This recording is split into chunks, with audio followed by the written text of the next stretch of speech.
You know it's over. Your heart whispers it, your gut screams it. But still, you stay. Why? Because leaving feels impossible. Because they are a part of you. But what if I told you that breaking free doesn't have to break you? Let's talk about how to finally let go. Attachment is powerful. It binds us to people, places, and memories in ways that defy logic, keeping us tethered to relationships that have long outlived their purpose. The idea of walking away feels like tearing away a piece of ourselves, leaving behind a void that seems unbearable. Yet deep inside, there's a knowing, a quiet but persistent awareness that staying is costing more than it's giving. But still, we stay.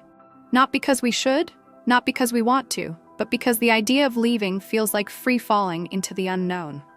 The human brain is wired to resist change, especially when it involves loss. We crave stability, predictability, even when that predictability is making us miserable. Relationships become patterns, and patterns become comfort, even when they hurt. We convince ourselves that we're just going through a rough patch, that love requires endurance, that if we try just a little bit harder, we can fix what's broken. But the truth is, not everything is meant to be fixed. Some things are meant to end, and the real challenge isn't in knowing when to leave, it's in finding the strength to actually do it. The first barrier is the illusion of love. Many people mistake attachment for love, believing that the intensity of their need for someone proves the depth of their feelings. But attachment and love are not the same. Love is expansive. It allows you to grow, to breathe, to evolve.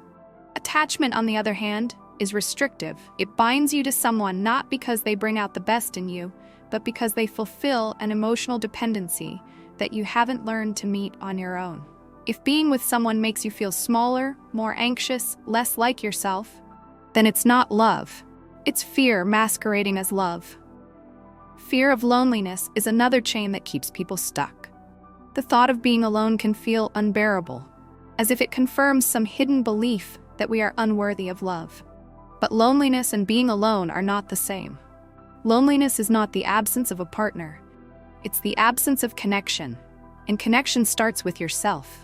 Many people stay in unfulfilling relationships simply to avoid confronting their own emptiness. They fill the silence with someone else's voice, avoiding the stillness where self-awareness lives. But the fear of loneliness should never be greater than the fear of living a life where you are emotionally unfulfilled. Another powerful force keeping people stuck is the hope for change. It's easy to cling to potential, to see glimpses of the person you wish your partner could be, and convince yourself that they're almost there, almost ready to love you fully, almost ready to change, almost ready to meet your needs. But almost is not enough. Waiting for someone to become the person you need them to be is like waiting for the tide to stop moving. It will never happen. People change when they choose to, not when we want them to. And when you stay in a relationship based on potential, you are in love with a fantasy, not reality. Even when logic tells us to leave, emotions often fight back with memories. Nostalgia is dangerous because it highlights only the best moments, blurring out the pain, the disappointment, the ways in which we were hurt. You remember the laughter, the late-night talks, the moments when everything felt perfect. And in that remembering, you question whether leaving is truly the right choice. But memories are not the full story. They are selective. And just because something once made you happy, doesn't mean it still does. The hardest realization to accept is that love is not always enough. People believe that if they love someone deeply, they should fight to stay, but love alone does not sustain a relationship. Respect, effort, shared values, these are the foundations of something lasting. Love without these things is like a fire without oxygen. It burns hot, but it eventually suffocates itself. Loving someone does not mean you are meant to be with them, and leaving does not mean you never loved them. It simply means love is not the only thing that matters. Then there's the fear of regret. The possibility that walking away might be the wrong choice, that you'll wake up one day and realize you made a mistake. Regret is the shadow that looms over every major decision, convincing us that staying in uncertainty is safer than taking a risk. But here's the thing. Staying in something that doesn't serve you is not avoiding regret, it's guaranteeing it. You may fear regretting leaving, but have you considered the regret of staying? the regret of wasting time, of silencing your own needs, of sacrificing your happiness for the sake of avoiding temporary pain. Breaking free requires facing the truth. You are afraid. Afraid of loss, of loneliness, of uncertainty. But fear is not a reason to stay. Fear is simply a sign that you are at the edge of something new, something unfamiliar. And unfamiliar does not mean bad. It just means you have not yet experienced the version of yourself that exists on the other side of this relationship. To leave, you must strengthen the parts of yourself that have grown weak from dependency. Relationships, especially unhealthy ones, often cause us to neglect the very things that make us strong: our independence, our sense of self, our ability to stand on our own. To make leaving easier, you have to start rebuilding those muscles before you go. Start by reconnecting with yourself. Who are you outside of this relationship? What do you want? Not as part of a couple, but as an individual. Often people stay because they've lost touch with their own identity, becoming so intertwined with their partner that they no longer know where they end and the other begins. Rediscovering yourself is not an afterthought, it is a prerequisite to leaving. Strengthen your support system. If your partner is your primary source of emotional support, leaving will feel like cutting off oxygen.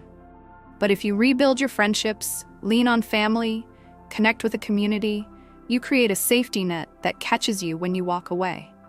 Isolation makes leaving unbearable. Connection makes it possible.